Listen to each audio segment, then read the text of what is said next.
The Great British Bake Off contestants are feeling the heat in the tent in more ways than one. Isn't it all just a bit unfair? There's definitely something weird about curling up on the sofa on a cold autumn evening, turning on the TV and watching the Great British Bake Off contestants swelter their way through the hottest day of the year. For viewers it may be a crisp Tuesday in October, but in Bake Off world it's mid-June and the remaining 6 are trapped in this pop-up greenhouse, slowly cooking in their own sweat as temperatures climb to 40 degrees and beyond. It's odd, but it's also frustrating to watch.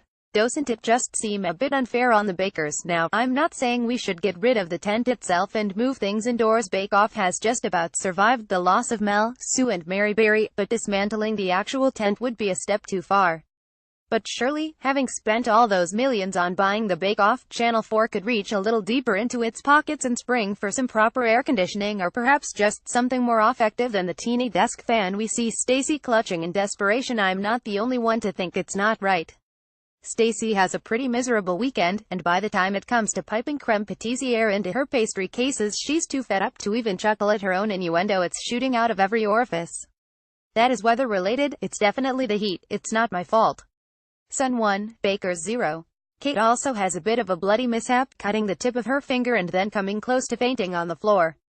That's probably heat-related. 2. Sun 2, Bakers 0. Paul Hollywood tries to claim this is all part of the authentic Italian week experience, almost as if he summoned the sun like some sort of bake-off god.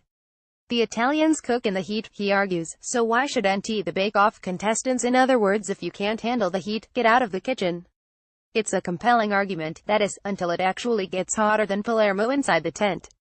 Also, Italians are pretty good at designing buildings that stay cool in summer. The idea of setting up a tent in an Italian field with ovens and hobs and lots of windows, well, that would be absurd.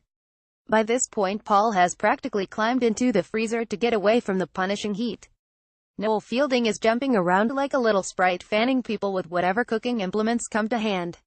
The butter has become a slick, the chocolate is melting before it even gets to the hob, and every single tea towel is saturated in the baker's sweat.